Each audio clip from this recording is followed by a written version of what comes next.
Well, first of all, thank you very much indeed for taking the time to talk to us today. We very much appreciate that. So in 2016, how big an issue is tobacco still in the world? Tobacco use kills millions of people every year, and it continues to do so. But to save these needless lives lost, we and the governments need to take a holistic approach to it.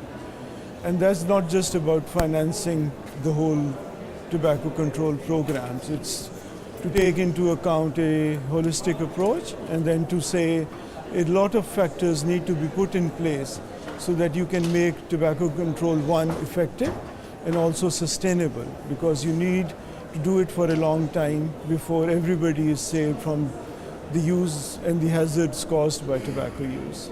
So you talk about making it sustainable. I know you've introduced a sustainability index, haven't you?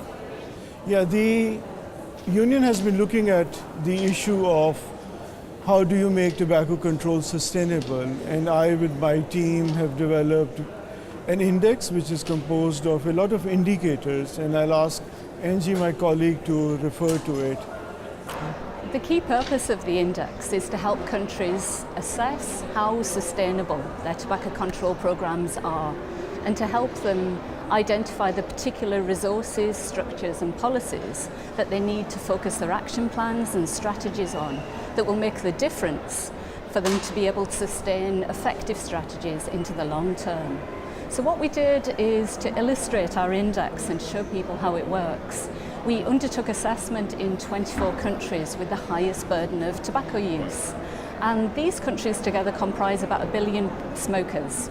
So it is quite a large sample. And additionally, it encompasses high-income countries, low-income countries and middle-income countries. And with the help of national and international advisors, we undertook the assessments. What we found was that 2 of the countries were sustainable, which was great. These were Thailand and the Islamic Republic of Iran, who are doing very well in developing structures, policies and resources that will help them sustain tobacco control into the future. We found that 10 countries were doing well on some of the areas, but have other gaps, and we hope that the index will help them and some of the countries that are in the low bracket identify the specific areas where they need to focus more attention. And in terms of the particular issues that we found, a particular area of progress, which is great news, is that some level of national legislation was in place in all of the 24 countries. Also, many countries have developed units to lead tobacco control nationally and have focal points. There is some work being done to make tobacco less affordable, and that's great news. The 3 critical areas that are missing in many countries. Firstly, I would highlight the Article 5.3 of the FCTC, and this is intended to stop the tobacco industry interfering with government's public health policies. It's critical because it underpins everything else that governments do.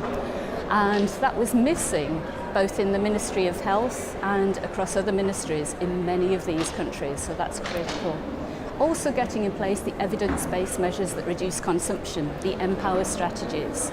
Some countries have done great things, even some that are in the low sustainability bracket, and we want to congratulate them and encourage the others.